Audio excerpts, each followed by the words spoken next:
Good afternoon, dear student. Welcome you all. Now today we will discuss some more problems related to exercise 1.4. Now I am taking this problem, question number 2, fourth part. हमने कल question number 2 के 3 part करे थे, first second third. अब fourth part पे चलते हैं. यदि fourth part, fifth part, six part हम करेंगे यहाँ, तो जो बच्चे आज जुड़ रहे हैं वो भी फर्स्ट सेकंड थर्ड वो भी कर लेंगे, क्योंकि तरीके फर्स्ट टू सिक्स में एक ही हैं. ठीक हो गया. अब अपना माइक बंद कर देंगे. प्रशांत अपना माइक बंद कर दे.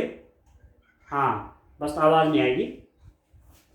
ठीक है. देखिए, इसको जो मेरे पास 2 का फोर्थ पार्ट है जेड प्लस में. जेड प्लस मतलब जेड आप जानते हैं इंटीजर, और प्लस मतलब पॉजिटिव इंटीजर. तो पॉजिटिव इंटीजर आप जान रहे हैं कि 1 2 3 4 अप टू 100 चलेंगे. ये पॉजिटिव इंटीजर की बात है. किस सेट में ले रहे हैं? पॉजिटिव इंटीजर में एक बाइनरी ऑपरेशन. बाइनरी ऑपरेशन मतलब द्विआधारी संक्रिया. थोड़ा सा और बता देता हूं, कुछ बच्चे आज नहीं जुड़े हैं. अभी तक द्विआधारी संक्रियाएं आपने पढ़ी हैं, जैसे 4 + 2 आप जानते हैं 6. आपने पढ़ा है 4 - 2, ये भी पढ़ा आपने. 4 × 2 ये पढ़ा आपने. 4 ÷ 2 ठीक हो गया.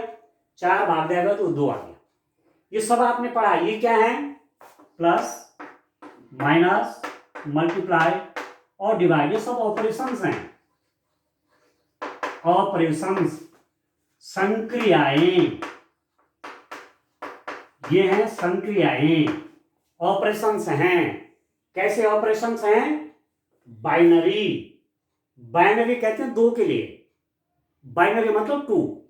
जैसे 4 और 2 संख्याओं के बीच लग रहा है प्लस, 2 संख्याओं के बीच माइनस लगाया, 2 संख्याओं के बीच मल्टीप्लाई किया, 2 संख्याओं के बीच डिवाइड कर रहे हैं. तो बाइनरी मतलब 2, द्विआधार. ये 2 आधार हैं, उनके बीच लग रहा है, तो इनको बोलते हैं बाइनरी ऑपरेशंस, द्विआधारी संक्रियाएं. अब ये तो फोर्थ आपने पढ़ी हुई हैं. इसके अलावा भी बाइनरी ऑपरेशन हो सकते हैं. हाँ, हो सकते हैं. डिफरेंट टाइप के बाइनरी ऑपरेशन हो सकते हैं. एक बाइनरी ऑपरेशन इन्होंने ये डिफाइन किया हुआ है. एक द्विआधारी संक्रिया यहां पर परिभाषित की गई है. इसको आप देखेंगे. एक द्विआधारी संक्रिया आपके पास कौन सी है? इसको देखिए. ए binary operation B, 2 numbers, 2 integers. कैसे इंटीजर रहेंगे? धनात्मक है, धनात्मक पूर्णांक है ए और B. A binary operation B कैसे डिफाइन है student? 2 to the power ab. मतलब इस बाइनरी ऑपरेशन ए और बी के बीच में यदि बाइनरी ऑपरेशन लगाया तो क्या बन जाएगा? 2 to the power, इन दोनों का मल्टीप्लाई होके वो इसके क्या बन जाएगा भाई? पावर बन जाएगी. जैसे माना आपने कहा 2 बाइनरी ऑपरेशन 3, तो ये बन जाएगा 2 to the power 2 × 3 मतलब 2 to the power 6 हो गया. ये मतलब है इसका. ठीक है. आपने कहा 4 बाइनरी ऑपरेशन 5, तो 2 to the power 4 × 5 तो 2 to the power 20. ये मतलब है इसका. आप समझ गए बहुत क्लियर. ठीक हो गया. तो ये बाइनरी ऑपरेशन है. ऐसे बाइनरी ऑपरेशन आपने पहले नहीं पढ़े हैं, ये आपके पास नया है, पर है ये बाइनरी ऑपरेशन. ठीक हो गया. अब सबसे पहले ये दिखाना है कि ये बाइनरी ऑपरेशन है या नहीं. जो पहला क्वेश्चन था वो यही था कि क्या ये बाइनरी ऑपरेशन है. जैसे और पीछे जाता हूं. आपने 6 7 8 में काफी पढ़ा हुआ है ऐसा. माना सेट ऑफ नेचुरल नंबर है, प्राकृतिक संख्याओं का समुच्चय है, और आपके पास डिफरेंस घटाने का बाइनरी ऑपरेशन दिया कि क्या घटाने की प्रक्रिया समृद्ध है. Is this subtraction, this binary operation is closed in natural number. क्या प्राकृतिक संख्याओं में यह द्विआधारी संक्रिया है? ठीक है, या प्राकृतिक संख्याओं में घटाने की क्रिया क्लोजर प्रॉपर्टी समवर्त नियम का पालन करती है? उसका मतलब ये हुआ कि यदि मैंने दो नंबर लिए, माना 2 और 1, 2 भी नेचुरल है 1 भी नेचुरल है, ध्यान से समझिए, बस इसको समझ गए, यही है सार, इसको ठीक से समझ गए, क्वेश्चन करने में कोई प्रॉब्लम नहीं आती है। जब फंडामेंटली बच्चा समझता नहीं फिर प्रॉब्लम में फंसता है। 2 भी नेचुरल नंबर है 1 भी नेचुरल नंबर है, मैंने लिखा 2 - 1 आया 1 बिलोंग्स टू n, आपने कहा यस। घटाने के बाद दो में से एक घटाने के बाद एक आया, वो भी प्राकृत संख्या है, तो हम कहेंगे ठीक है, ये माइनस वाली घटना जो है यहाँ एलिमेंटों पे लागू है और वो एलिमेंट लागू होने के बाद यहाँ है। अच्छा, आपने कहा यदि मैं उल्टा कर दूं, 1 - 2 कर लूं तो कितना हो गया -1, और -1 does not belongs to n। -1 आया जब आपने छोटे में से बड़ा घटाया, -1 आया जो कि प्राकृत संख्याओं में नेगेटिव नहीं है। जब प्राकृतिक संख्याओं में नेगेटिव नहीं है, इसका मतलब ये हुआ कि घटाने की क्रिया क्लोजर प्रॉपर्टी का पालन नहीं करती, घटाने की क्रिया समवर्त नियम का पालन नहीं करती। तो यहां के केस में आप कहेंगे, आज के केस में जो आप बाइनरी ऑपरेशन पढ़ रहे हैं, इसके केस में कहेंगे कि this subtraction is not binary operation for the elements of natural number. ये प्राकृत संख्याओं के सेट के लिए ये माइनस द्विआधारी संक्रिया नहीं है। क्यों नहीं है? कि 1 और 2 के बीच लगाया वो तो ऋण आ रहा है, माइनस में आ रहा है, और माइनस का कोई नंबर नेचुरल नंबर में नहीं है, तो इसलिए माइनस की प्रक्रिया यहां द्विआधारी संक्रिया नहीं है, बाइनरी ऑपरेशन नहीं है। अब प्लस का देखिए, कोई दो संख्याओं को प्लस करेंगे तो वो प्राकृतिक निकलेगी, दो प्राकृतिक संख्याओं को प्लस करेंगे हमेशा प्राकृतिक निकलेगी। तो आप कहेंगे प्लस का साइन जो है ये बाइनरी ऑपरेशन है नेचुरल नंबर में। मल्टीप्लाई में भी ऐसा है, दो नेचुरल नंबर को मल्टीप्लाई करेंगे, दो प्राकृतिक संख्याओं को मल्टीप्लाई करेंगे तो फिर प्राकृतिक संख्या आएगी। तो आप क्या कहेंगे कि multiplication, this binary operation multiplication is a binary operation in natural number, क्योंकि दो को मल्टीप्लाई करके, दो नेचुरल नंबर को मल्टीप्लाई करके फिर नेचुरल नंबर आ रहा है। भाग देने का देखिए, 2 नेचुरल नंबर को डिवाइड करिए, 2 डिवाइड बाय 3 कितना हो गया 2/3, और 2/3 जो है यहां नेचुरल नंबर में नहीं है, तो आप क्या कहेंगे, दिस डिवीजन, ये जो बाइनरी ऑपरेशन है ये क्लोजर प्रॉपर्टी के लिए होल्ड नहीं है। मतलब आप कह सकते हैं कि ये डिवीजन का साइन बाइनरी ऑपरेशन नहीं है, द्विआधारी संक्रिया नहीं है। किसके लिए? प्राकृतिक संख्याओं के सेट के लिए।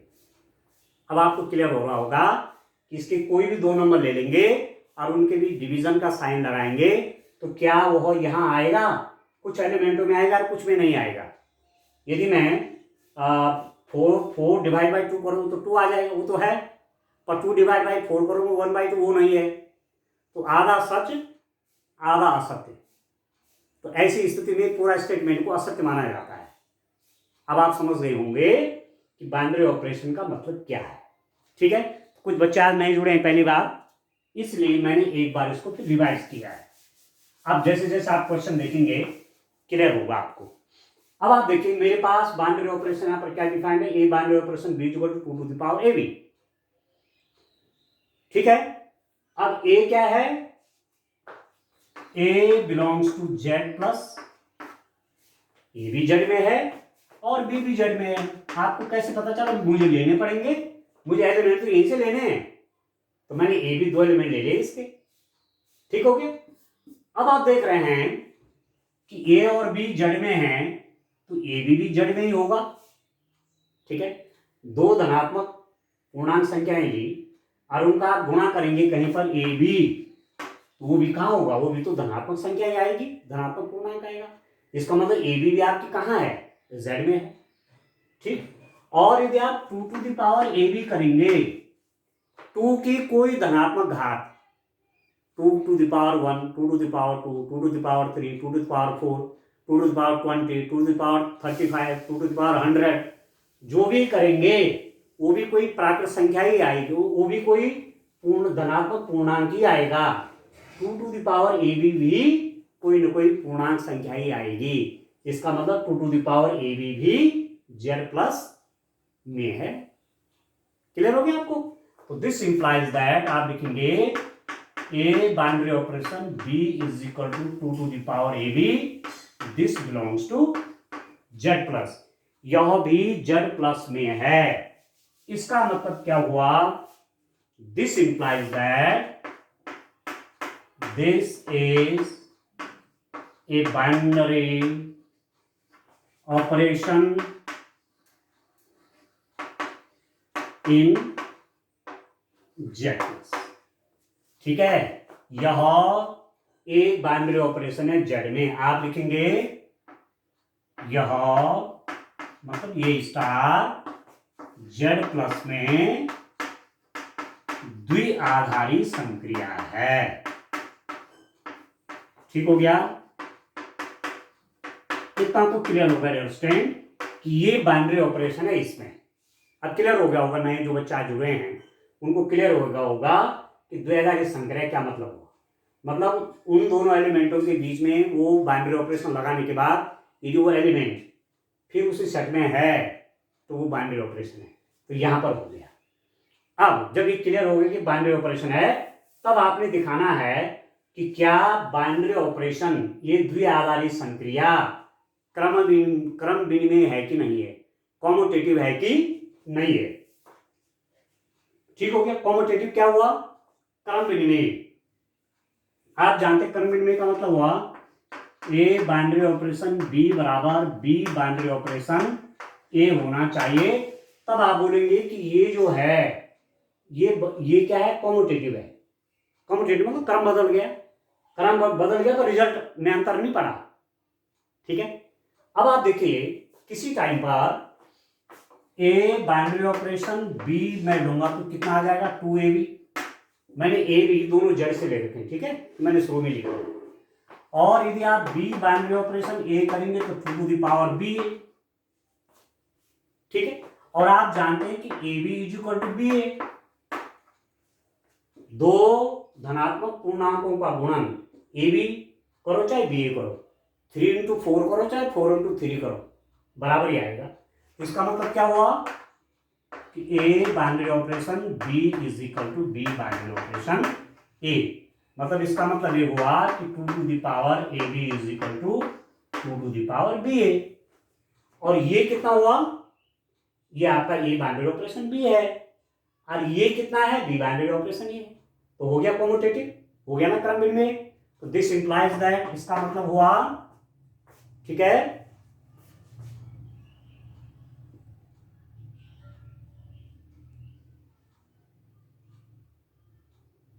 इसका मतलब हुआ कि this is commutative in z plus. यह मतलब ये ठीक है, यह z प्लस में क्या है? क्रम विनिमय है, क्रम विनिमय है। ठीक है, हमारे पास निकल गया कि ये कॉम्यूटेटिव लॉ फॉलो करता है। ये जो बाइनरी ऑपरेशन है कॉम्यूटेटिव है, क्रम विनिमय है। अब मैं आता हूं साहचर्य पर। ठीक है, साहचर्य पर, एसोसिएटिव लॉ पर। साहचर्य के लिए अंडरस्टैंड 3 एलिमेंट हमको लेने पड़ते हैं। साहचर्य देखने के लिए आपको 3 एलिमेंट लेने पड़ते हैं। ठीक है, आपको पहले का ध्यान आ रहा होगा जब आपने डिफरेंट जो है नंबर सिस्टम पढ़े और वहाँ आपने क्या क्या नियम पढ़े। आपने संवरक नियम पढ़ा, क्लोजर प्रॉपर्टीज। ठीक है, संवरक नियम बोलते शायद उसको। ठीक है, आपने क्रम विनिमय नियम पढ़ा, आपने साहचर्य नियम पढ़ा, आपने वितरण नियम पढ़े, वो सब वहाँ। ठीक हो गया, तो उसी का यूज कर रहे हैं। अब मैं एसोसिएटिव लॉ देखूंगा साहचर्य नियम के लिए मुझे 3 एलिमेंट लेने पड़ेंगे। A belongs to z, b belongs to z और c belongs to this z plus. 3 element ले लिए ए बी सी, किसके, इसके। अब ए बी सी क्यों लिए, ए बी सी इसलिए लिए कि कोई भी एलिमेंट है, ये पर्टिकुलर एलिमेंट नहीं है। मैं जैसे 2 3 4 नहीं ले रहा हूं, वो तो विशिष्ट हो जाएगा ना। मैं पर्टिकुलर एग्जांपल नहीं ले रहा हूं, मैं कैसा जनरल एग्जांपल ले रहा हूं।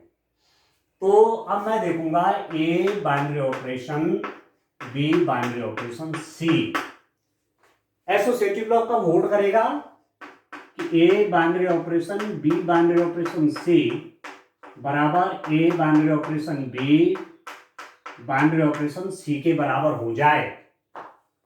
ए binary operation B binary operation c बराबर a binary operation B binary operation c के बराबर हो जाए, तो ये लॉ आपका क्या है, साहचर्य नियम का होल्ड कर रहा है, ये साहचर्य नियम का पालन कर रहा है। ठीक है, अब लगाइए a binary operation B binary operation c कितना हुआ, this is equal to a binary operation B binary operation c कितना हुआ student, b binary operation c. इसके हिसाब से देखिए, यहाँ बी करेंगे यहाँ सी करेंगे, 2 टू द पावर क्या हो जाएगा, बी सी हो जाएगा। जब ए बी है तो ए बी आ रहा है तो बी सी लिखूंगा तो 2 to the power B C हो जाएगा वो। ठीक हो गया। अब इन दोनों के बीच लगाऊंगा तो क्या हो जाएगा, नियम क्या है, इन दोनों के बीच लगाऊंगा तो रूल क्या है कि 2 बनेगा आधार, 2 आधार बनेगा और इन दोनों का गुणा होकर पावर में जाएगा, यह है रूल। यहां रूल क्या बनेगा, 2 तो आधार बनेगा, जैसे यहां है 2 बेस बन रहा है और इन दोनों का मल्टीप्लाई पावर में जाएगी a into 2 to the power B C. ये हो गया, ये आया इसका नाम, क्योंकि 2 तो आधार बनेगा, पावर में क्या जाएगा, इन दोनों का मल्टीप्लाई चला जाएगा। अब दूसरा देखिए, ए binary operation B binary operation c, इसको देखिए, ए binary operation B binary operation सी को देखिए, ये कितना हो जाता है, ए बाइनरी ऑपरेशन बी आपको मालूम है ये है 2 to the power A b binary operation c. ठीक है, ए बाइनरी ऑपरेशन बी क्या हुआ, 2 to the power A b, तो 2 to the power A b binary operation c. आप 2 एलिमेंटों के बीच लगा रहे हैं आप, ठीक है, 2 एलिमेंटों के बीच लगा रहे हैं तो क्या रूल है, बराबर 2 तो आधार बनेगा, इन दोनों का मल्टीप्लाई होगा 2 to the power A b into c. अब बड़ा इंटरेस्टिंग है, यहां देखिए 2 to the power B c, यहां देखिए 2 to the power A b, कभी भी आपस में बराबर नहीं होंगे। 2 to the power A b 2 to the power B C, यहाँ ए का मल्टीप्लाई यहाँ सी का मल्टीप्लाई, तो यहाँ पर आपको क्या क्या निकल कर आया, 2 to the power a into 2 to the power B c का मान 2 to the power A b into c के बराबर नहीं है। ये दोनों मान बराबर नहीं होंगे, बेस तो सेम है, और पावर देखो यहाँ ए है यहाँ सी है, यहाँ 2 to the power B C यहाँ 2 to the power A B है, इसका मतलब ये बराबर नहीं है। इसका मतलब हुआ student, a binary operation B binary operation c is equal to a binary operation B binary operation c. आप समझ जा रहे होंगे कि बाइनरी ऑपरेशन मेरा मतलब द्विआधारी संक्रिया, तो बोलने में आसान रहता है बाइनरी ऑपरेशन। आप समझ रहे द्विआधारी संक्रिया, ए द्विआधारी संक्रिया बी द्विआधारी संक्रिया सी बराबर नहीं है, यहाँ पर बराबर नहीं है। A binary operation B binary operation c, ठीक है, ये बराबर नहीं। इसका मतलब this binary operation is not associative in z. यह द्विआधारी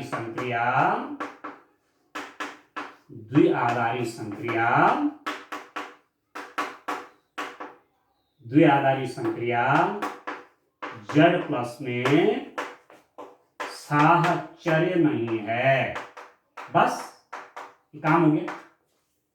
तो आपने देखा कि ये जो डिफाइन हो रखा था, ये आपका एक तो वो है क्या, एक तो बाइनरी ऑपरेशन है, दूसरा क्रम विनिमय भी है, कॉम्यूटेटिव भी है, परंतु एसोसिएटिव नहीं है, साहचर्य नहीं है। क्लियर हो गया होगा। चलिए नेक्स्ट क्वेश्चन लेता हूं, क्वेश्चन नंबर 1 का 5th पार्ट देखते हैं स्टूडेंट।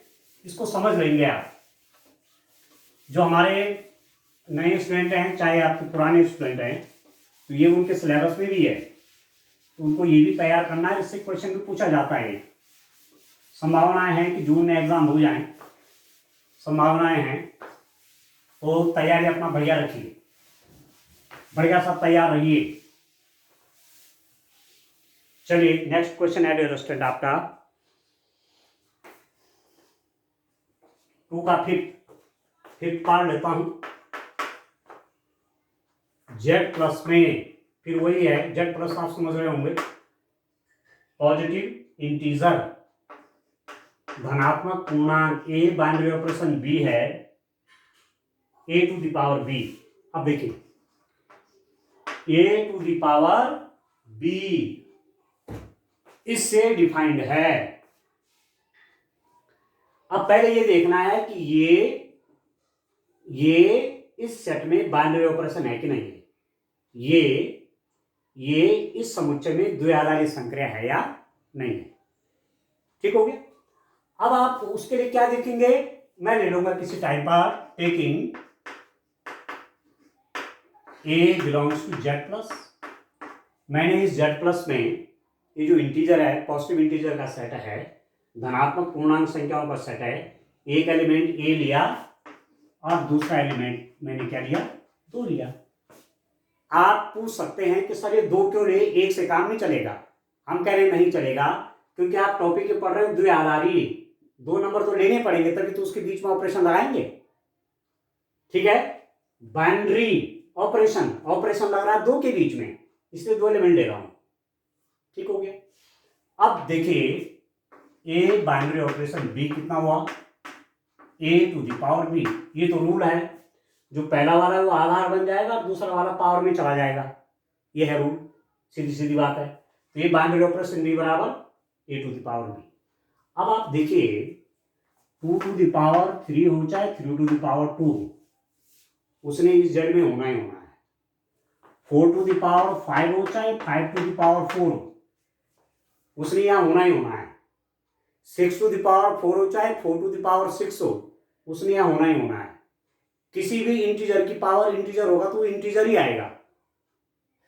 किसी भी पूर्णांक संख्या की कोई भी पूर्णांक संख्या घात होगी तो उसने पूर्णांक संख्या ही आना है। N integer and it's power is again in integer, again you get A N integer. कोई इंटीजर और उसकी घात इंटीजर हो तो सॉल्व करके इंटीजर ही आएगा। इसका मतलब this implies that A to the power B belongs to Z plus. ठीक हो गया, ए भी जेड में है, जेड प्लस में, बी भी जेड प्लस में है, और A to the power B भी जेड प्लस में हो गया।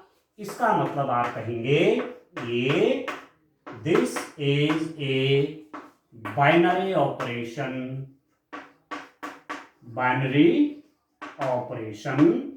इन जेड प्लस। यह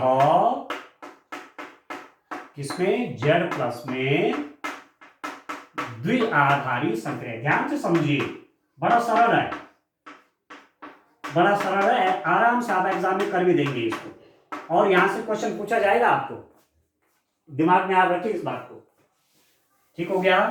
चलिए अब हमको दिखाना है, इतना तो है कि बाइनरी ऑपरेशन है, द्विआधारी संक्रिया है जेड में। अब 2 बातें और दिखानी है कि is this commutative, is this associative. क्या यह बाइनरी ऑपरेशन क्रम विनिमय है, क्या यह बाइनरी ऑपरेशन साहचर्य है, ये 2 बातें देखनी है। तो चलिए देखते हैं, कम्यूटेटिव रूल देखते हैं। यहीं से मैंने ले रखे हैं एलिमेंट ये 2 हैं। मैंने कहा ए बाइनरी ऑपरेशन बी बराबर, आप लिख रहे हैं ए टू द पावर बी। ठीक है, ए भी जेड में है, बी भी जेड में, इन दोनों के बीच में ये बाइनरी ऑपरेशन लगाया। नियम क्या है, पहले वाले की ये पावर बन जाएगी ए टू द पावर बी। यदि मैं बी बाइनरी ऑपरेशन ए लूंगा तो क्या बन जाएगा, जो पहला एलिमेंट ये तो बेस बन जाएगा, अब दूसरा एलिमेंट उसकी पावर बन जाएगी। अब आप देखो ए टू द पावर बी और बी टू द पावर ए के भी बराबर होते हैं। आप यदि 2 और 3 के बीच लगाते हैं बाइनरी ऑपरेशन तो 2 टू द पावर 3 हो गया। ये बेस बन जाएगा, पावर बन जाएगा, तो कितना हो गया? 8 हो गया। अब यदि आप 3 बाइनरी ऑपरेशन 2 करेंगे तो ये बेस बन जाएगा, ये उसकी पावर बन जाएगी, 3 टू द पावर 2 कितना हो गया? 9। और कभी भी ये इसके बराबर नहीं है। 2 to the power 3 is not equal to 3 to the power 2। ठीक है, ठीक है दोस्तों। आप लिख सकते हैं a to the power b का मान b to the power a के बराबर नहीं है। इसका मतलब a to the power b to the power a के बराबर नहीं होता है। कोई पर्टिकुलर केस हो सकता है ऐसा, पर ऐसा नहीं होगा इन जनरल। ठीक है, ठीक है दोस्तों, ठीक है। ये आपस में बराबर नहीं है। इसका मतलब a binary operation b binary operation a के बराबर नहीं है। और ये पर्टिकुलर एग्जांपल आप लिख सकते हैं। एक एग्जांपल आप ले सकते हैं कि 2 belongs to z plus 3 belongs to z plus 2 binary operation 3 is equal to कितना हुआ? 2 टू द पावर 3 ये बन गया आपका 8। ठीक है, एक एग्जांपल आप ले भी सकते हैं, पर्टिकुलर एग्जांपल। और दूसरा था आपने 3 binary operation 2 is equal to 3 to the power 2 9। तो 2 binary operation 3 is not equal to 3 binary operation 2। ठीक है, इसका मतलब क्या हुआ? ये आपस में बराबर नहीं, एक 9 और एक 8 है। इसका मतलब ये हुआ कि ये बाइनरी ऑपरेशन कॉम्यूटेटिव नहीं है। इसका मतलब रिजल्ट में क्या हुआ? आपके पास रिजल्ट में आ गया कि this binary operation is not commutative. यह द्विआधारी संक्रिया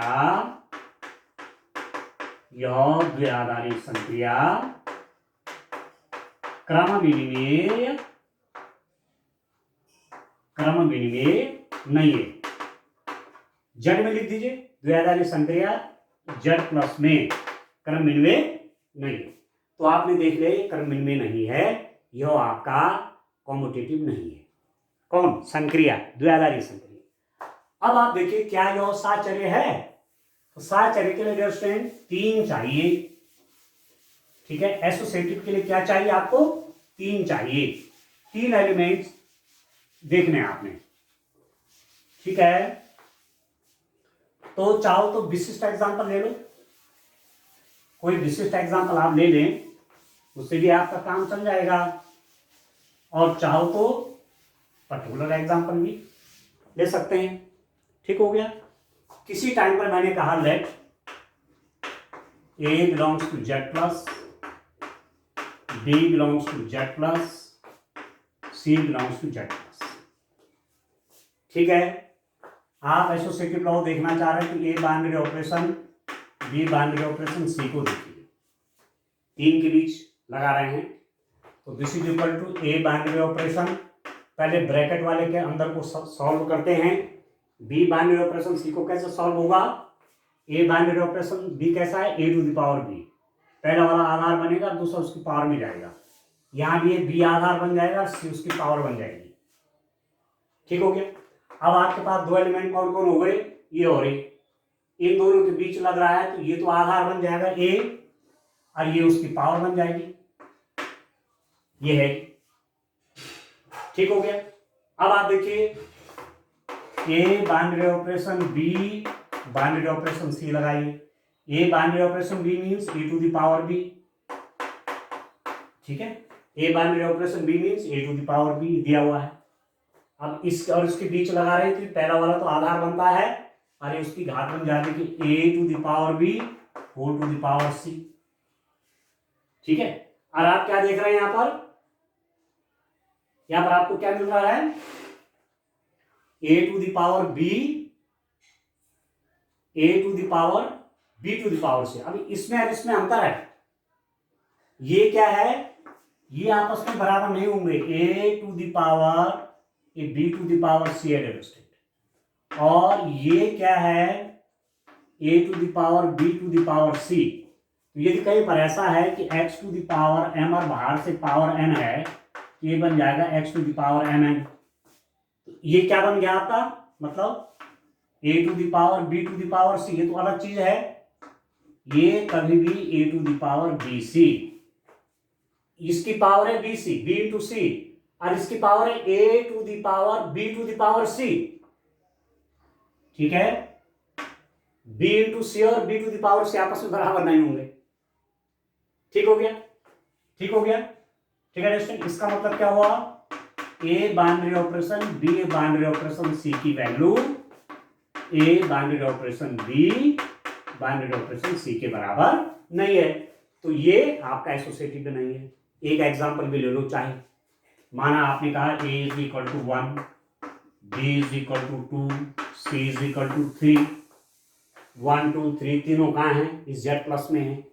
तो आप ए बाइनरी ऑपरेशन मतलब 1 बाइनरी ऑपरेशन 2 बाइनरी ऑपरेशन 3, देखिए देखिए कितना हो जाएगा, 1 बाइनरी ऑपरेशन, ठीक है, 2 और 3 के बीच में 2 टू द पावर 3 हो जाएगा। 1 बाइनरी ऑपरेशन, अच्छा एक चीज देखिए, 1 मत देखिए क्योंकि 1 की पावर तो कुछ भी होगी ना, तो उसमें 1 ही रहना है, इसलिए थोड़ा एग्जाम्पल चेंज करते हैं, क्योंकि एक भी उदाहरण ऐसा मिल गया जो नियम फॉलो नहीं करता तो वो नियम नहीं माना जाता है। मैंने कहा ए 2 है, ठीक है, बी आपका 3 है, सी माना 4 है, ऐसा करिए। तो 2 बाइनरी ऑपरेशन 3 बाइनरी ऑपरेशन 4 कितना हो जाएगा, 2 बाइनरी ऑपरेशन ये हो जाएगा 3 टू द पावर 4, ठीक है, 3 टू 3 टू द पावर 4 आ गया, ये बेस बन गया, ये पावर बन गई। आज 3 टू द पावर 4 मतलब 3 इंटू 3 इंटू 3 इंटू 3, 3 3 9 3 27 का 81। तो 2 बाइनरी ऑपरेशन 81 और 2 बाइनरी ऑपरेशन 81 कितना हुआ अंडरस्टैंड, 2 टू द पावर 81 हो गई। ठीक हो गया, ये तो ये बन गया। अब यदि मैं ऐसा लूं 2 बाइनरी ऑपरेशन 3 बाइनरी ऑपरेशन 4 ऐसा लेता हूं, तो ये क्या बन जाएगा, 2 बाइनरी ऑपरेशन 3, ये बेस बन जाएगा, ये पावर बन जाएगी, बाइनरी ऑपरेशन 4, अरे 2 टू द पावर 3 कितना हुआ 8 बाइनरी ऑपरेशन 4, और 8 बाइनरी ऑपरेशन 4 का मतलब 8 टू द पावर 4। ठीक है, अब 8 टू द पावर 4 है, तो 8 टू द पावर 4 को मैं कैसा लिख दूंगा, 8 को लिखा आपने 2 टू द पावर 3 और पूरे की पावर कितना 4, तो ये हुआ 2 टू द पावर 12। इसको आप 2 टू द पावर 12 भी लिख सकते हैं। 8 को क्या लिखा 2 टू द पावर 3 और पूरे पावर 4 2 टू द पावर 12, यहां 2 टू द पावर 81 और यहाँ 2 टू द पावर 12 बराबर होते हैं क्या, बेस तो सेम है, तो 81 कभी भी 12 के बराबर नहीं है। इसका मतलब आपके पास रिजल्ट क्या है अंडरस्टैंड, आपके पास रिजल्ट आ गया, मेरे पास रिजल्ट के रूप में क्या आ गया कि 2 बाइनरी ऑपरेशन 3 बाइनरी ऑपरेशन 4 की value 2 binary operation 3 binary operation 4 के बराबर नहीं है। इसका मतलब this binary operation is not associative. ठीक है, यह द्विआधारी संक्रिया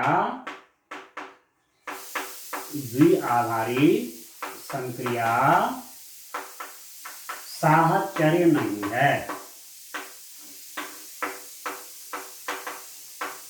साहचर्य नहीं, ठीक हो गया, क्लियर है, न ये कॉम्यूटेटिव निकला ना साहचर्य निकली।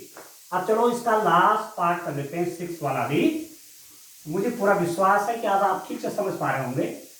अब आप इस स्थिति में आ गए होंगे कि बाइनरी ऑपरेशन को फिट करना और उन पे नियम दिखाना, एसोसिएटिव है कि नहीं है, कॉम्यूटेटिव है कि नहीं, ये सब आप समझ गए होंगे ठीक से।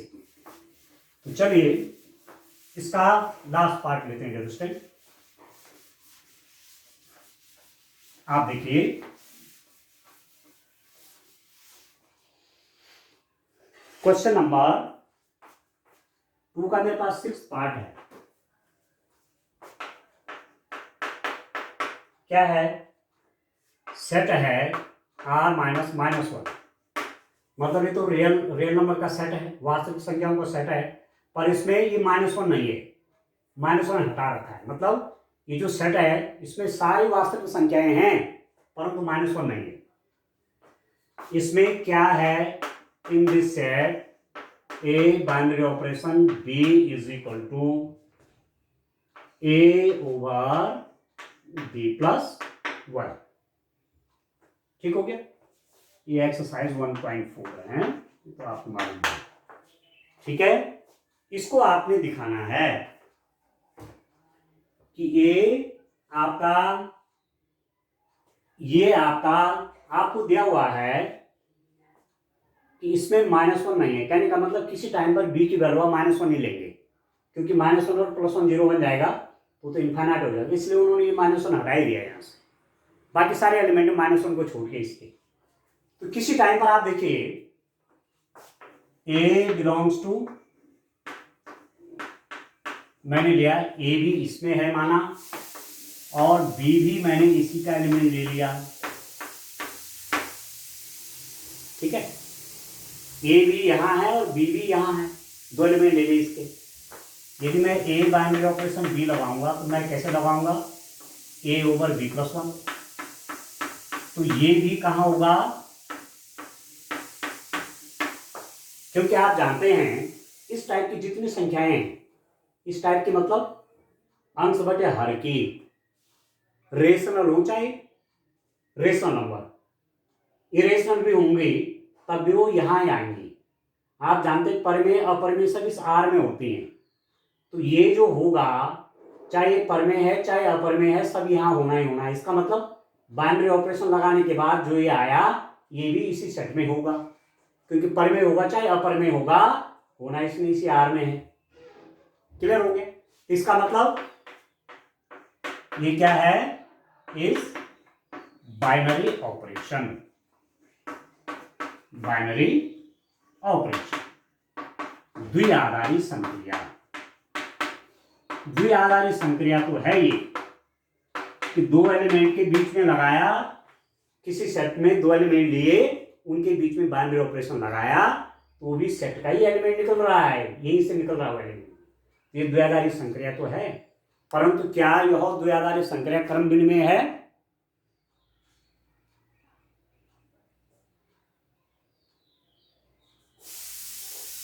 ये क्रम विनिमय है, आपने देखना है, कॉमटेटिव है। तो अब आप देखिए मैंने ले रखा है ए और बी दोनों, तो इस आर में ले रखे हैं, आर माइनस दिस में। तो ए बाइनरी ऑपरेशन बी लगाएंगे, कितना होगा? ए ओवर बी प्लस 1। ठीक हो गया? और बी बाइनरी ऑपरेशन ए करूंगा तो क्या होगा? ए बाइनरी ऑपरेशन बी तो कैसे परिभाषित है? ये पहला वाला तो न्यूमरेटर बन जाएगा, अंश बन जाएगा, और हर कैसे बनेगा? इसमें एक जोड़ करके बनेगा। तो यदि मैं इसको ऐसा लिख दूंगा तो ये तो बन जाएगा अंश, ये तो हो जाएगा बी, और हर क्या बन जाएगा? इसमें 1 प्लस कर दूंगा। अब इसका हर अलग है, इसका अलग है, इसका अंश अलग है, इसका अंश अलग है, तो अलग अलग भिन्न हुई कि नहीं हुई? This implies that A over B plus 1 in general ये दोनों बराबर नहीं होंगे। इन जनरल ये वैल्यू इसके बराबर नहीं होगी, मतलब ए बाइनरी ऑपरेशन बी आपका बी बाइनरी ऑपरेशन ए के बराबर नहीं होगा। तो यदि बराबर नहीं है इसका मतलब क्या हुआ? Understand? This is not commutative.